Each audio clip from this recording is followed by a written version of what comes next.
हरे Krishna dear devotees, कैसे हैं आप लोग। उम्मीद करता हूं कि आप लोग अच्छे होंगे। मैं भी अच्छा हूं। और आज हम लोग बात करने जा रहे हैं चैप्टर नंबर 2 के श्लोका नंबर 45 के बारे में। तो बिना किसी देरी के हम लोग शुरू करते हैं। त्रैगुण्य विषया वेदा निस्त्रैगुण्यो भवार्जुन निर्द्वन्द्वो नित्यसत्वस्थो निर्योगक्षेम आत्मवान। तो त्रैगुण्य विषया वेदा। त्रैगुण्य मतलब कि तीन gunas of material nature, the three modes of material nature. विषया मतलब कि सब्जेक्ट, वेदा मतलब कि वैदिक लिटरेचर्स। निस्त्रय गुण्य भवार्जुना, निस्त्रय गुण मतलब कि rise above these three modes भवार्जुना, ओ अर्जुना। तो भगवान कृष्ण बोलते हैं अर्जुन को कि जो वैदिक लिटरेचर है उनमें main in three modes, that is सतोगुण, रजोगुण, तमोगुण, इन तीन गुणों की बात करी हुई है। अर्जुना, इन तीन गुणों से ऊपर उठो और क्या करो? बी निर्द्वंद, be free from all dualities, be नित्य सत्वस्थ, realise the eternal truth, and be निर्योगक्षेम, that is free from the thoughts of gain and protection, and be आत्मवान, be established in the self. तो अब हमें इस श्लोक का मतलब समझने के लिए सबसे पहले इस बात की जानकारी होनी चाहिए कि three modes of material nature क्या क्या हैं। अब भगवान श्री कृष्ण इसकी विस्तृत चर्चा करते हैं चैप्टर नंबर 14 में, लेकिन यहाँ पे वो उसके ऊपर टच करते हैं और बता रहे हैं कि इनसे ऊपर उठना है हमें। तो देखते हैं कि ये थ्री मोड्स क्या हैं। बेसिकली जो भी हम लोग मटेरियल काम करते हैं, कुछ भी क्रियाएं करते हैं, वो इन तीन गुणों से प्रभावित रहती हैं, जो कि हैं सतोगुण, रजोगुण और तमोगुण। इन तीनों का मैं आपको एग्जांपल दे के समझाता हूँ। अब जैसे जो व्यक्ति सतोगुण में होगा वो अपना काम करेगा बिना फल की चिंता करे हुए, हमेशा खुश रहेगा, दूसरों की मदद करेगा, खाना कैसा पसंद करेगा? कम मसाले वाला खाना, शुद्ध शाकाहारी खाना। म्यूज़िक क्या सुनेगा? हरि प्रसाद चौरसिया की फ्लूट सुनेगा, है ना, भजन सुनेगा कि महलों में पली बन के जोगन चली मेरा रानी दीवानी, ऐसे, ठीक है। और जो रजोगुण में होगा वो क्या करेगा? रजोगुण में जो व्यक्ति होगा वो हमेशा अपने रिजल्ट से अटैच रहेगा, है ना, हमेशा पूछेगा कि इसमें मेरा क्या, मैं ये क्यों करूं। कुछ भी आप उसको बताओगे तो वो बोलेगा हाँ यार, इसमें तो अच्छी बिजनेस अपॉर्चुनिटी है। अब जैसे लोग गीता बेचते हैं तो जो लोग खरीदने आते हैं तो उनमें से कई लोग पूछते हैं इसमें आपका कितना बनता है गीता में, एक गीता बताइए आपका कितना बन जाता है, मुझे आप सस्ते में होलसेल में दिलवा दीजिए, मैं 100 रुपये में आपको दे दूँगा, 100 पीस खरीद लूँगा सर। तो ऐसे हमेशा उनका दिमाग ये चलता है कि profit, how to gain profit. खाना कैसा पसंद करते हैं? खाना एकदम मसाले वाला होना चाहिए, एकदम हाँ मसाले वाला, मिर्ची, शाही पनीर, चिली पनीर। और गाने कैसा सुनते हैं? गाने सुनेंगे एकदम फिल्मी गाने, महबूबा ए महबूबा, महबूबा ए महबूबा, गुलशन में फूल खिलते हैं जब सहरा में मिलते हैं मैं और तू। तो ऐसे ही पूरे फिल्मी गाने सुनते हैं। इनके मूड स्विंग्स बहुत होते हैं, हमेशा गुस्से में रहेंगे, कभी बहुत खुश हो जाएंगे। तो ये लोग होते हैं रजोगुणी लोग। फिर आते हैं तमोगुणी लोग। तमोगुणी लोग बिल्कुल ही लेथार्जिक, बिल्कुल ही लेज़ी, आलसी लोग होते हैं, बिल्कुल फिट नहीं होते हैं, दिनों दिनों तक नहाएंगे नहीं ये लोग, है ना, हमेशा गुस्सा चढ़ा रहेगा। खाने में भी उनको पसंद होता है मांस, मीट एंड एग्स। रात रात भर जागते रहेंगे और सुबह में सोते रहेंगे। तो ऐसे लोग होते हैं तमोगुणी लोग। तो बेसिकली ये है तीन गुणांश। और ये तीन गुणांश जो होते हैं ये कर्म बंधन का कारण बनते हैं। इसीलिए अगर हमें इस cycle of birth and death को तोड़ना है तो ज़रूरी है कि इन तीनों के ऊपर उठें। वेदास बताते हैं कि जो गुण आपके शरीर में आपकी मृत्यु के समय सबसे ज़्यादा होता है उसी के हिसाब से आपको अगला जन्म मिलता है।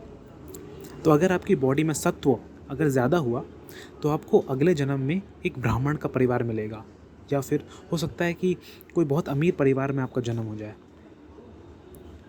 लेकिन कैसे कुछ होगा? समझिए कि आपका जन्म एक बहुत बड़े फिल्म एक्टर के घर पर हो गया, तो आप क्या करेंगे? वही करेंगे जो आजकल के फिल्म एक्टर्स करते हैं। ड्रग्स लेंगे, इंटॉक्सिकेशन करेंगे, महंगी दारू पिएंगे, मल्टीपल रिलेशनशिप्स रखेंगे। और फिर क्या होगा? भगवान देखेंगे कि सेंस एन्जॉयमेंट आपको ह्यूमन फॉर्म दी गई, आपने सेंस एन्जॉयमेंट किया, तो फिर आप निचली योनि में फेंक दिए जाओगे। तो बेसिकली ये जो है, ये 3 गुणाज है जो वेदास में डिस्क्राइब्ड है, ये कर्म बंधन का कारण बनते हैं। और इसको आप बोल सकते हैं एक तरीके से शुगर कोटेड पॉइजन, कि स्टार्टिंग में तो मीठा मीठा लगेगा कि हाँ मीठा है, लेकिन अंदर जहर है, वो आपको मार देगा। अगर आपको एक ब्राह्मण के परिवार में जन्म मिल भी गया, आपको फिल्म एक्टर के बेटे भी बन गए, और समझिए फिर भी आपने अच्छे कर्म कर लिए, तो फिर आपको एक और जन्म मिल गया अच्छी जगह, लेकिन अल्टीमेटली आप पाप ही करेंगे। और उस पाप के कारण जब आपके अच्छे कर्म खत्म हो जाएंगे, आपको निचली योनियों में जाना पड़ेगा, और ये साइकिल चलता रहेगा। अब बात ये आती है कि जब कर्म बंधन होता है तो ये वेदास में क्यों है, ये वेदास में क्यों डिस्क्राइब्ड है? तो यही तो हमारे हिंदू स्क्रिप्चर्स और हमारे हिंदू शास्त्रों की खास बात है कि यहाँ पे हर टाइप के व्यक्ति के लिए कुछ ना कुछ होता है। क्योंकि ये बात बिल्कुल सत्य है कि अब हर कोई सोल और बॉडी के ऊपर जाने के लिए तैयार नहीं है। आप जाकर किसी व्यक्ति को पूछिए कि आपको पता है कि हम लोग शरीर नहीं हैं, हम लोग आत्मा हैं, इसलिए हम लोगों को हमेशा खुश रहना चाहिए, दुखी होने से कोई फ़ायदा नहीं है, हमेशा स्थिर रहिए। तो वो क्या बोलेगा आपको पता है? वो बोलेगा अरे यार छोड़ मुझे, मेरे बॉस ने मेरा दिमाग ख़राब कर रखा है यार, एकदम डेडलाइन नहीं है, डेडलाइन अभी आज की है, मुझे अभी 6 PDF तैयार करने हैं, छोड़ मुझे, दिमाग ख़राब कर रहा है मेरा। तो ऐसे लोगों को आप कैसे समझाएंगे?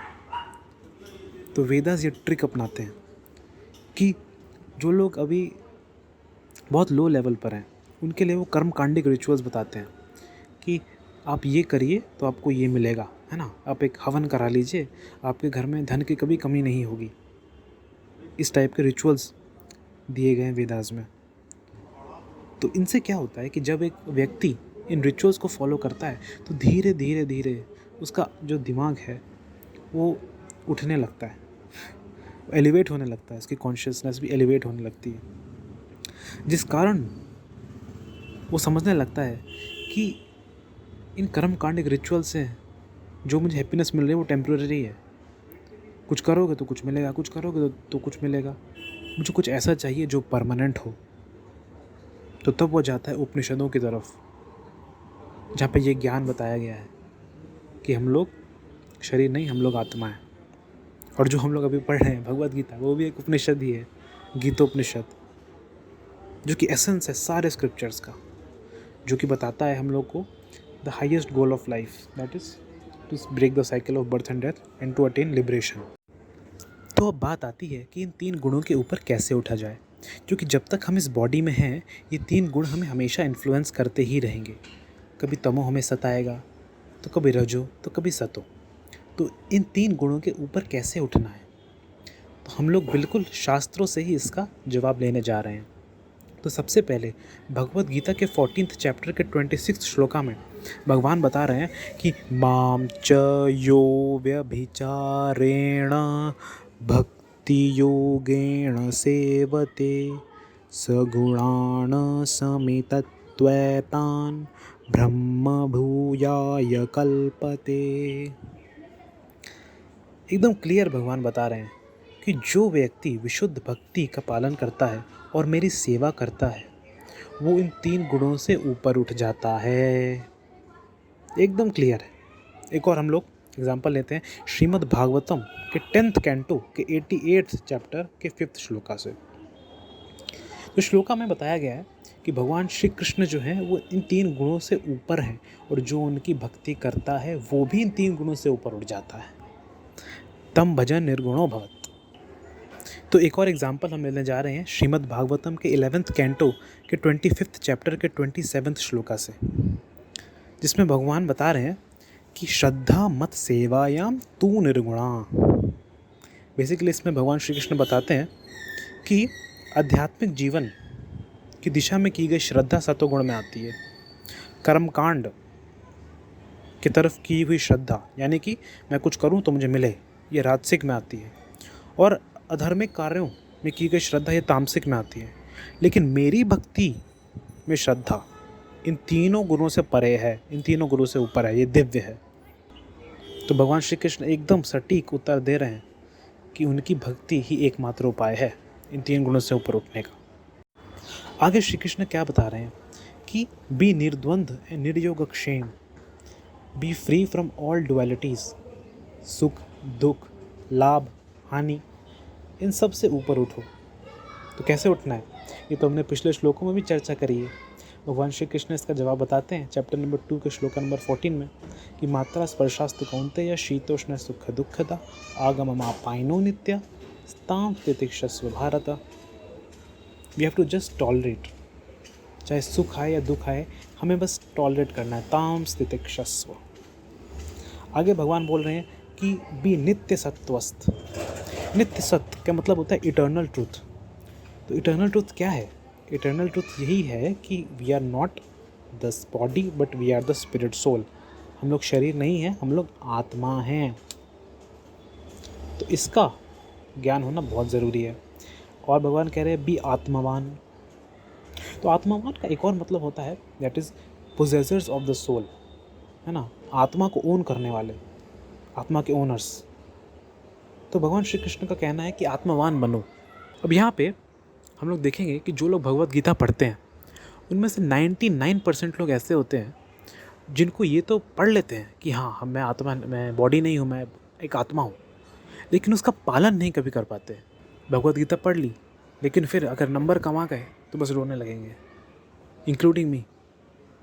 ऐसा होता है कि किसी ने कुछ बोल दिया, है ना, किसी ने कुछ छोटी सी बात बोल दी, वो दिल में लेके बैठे हुए हैं, महीनों तक बैठे रहते हैं कि उसने मुझे ये कैसे बोल दिया। तो इसीलिए हमको रियलाइज़ करना बहुत ज़रूरी है ये बात। आत्मवान का मतलब यही हुआ कि खाली हमको बस ये जान के नहीं रह जाना है कि हम लोग आत्मा हैं।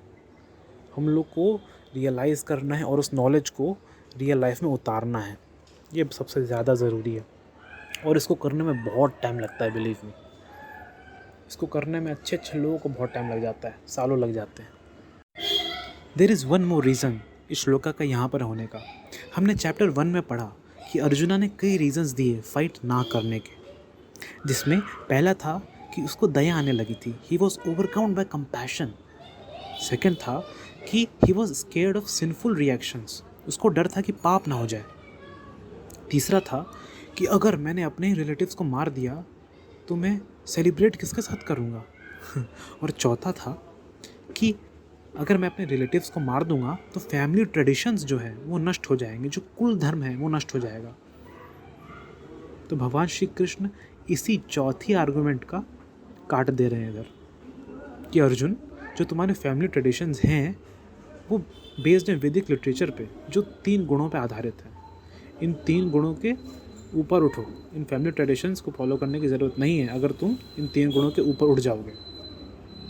सो फाइट।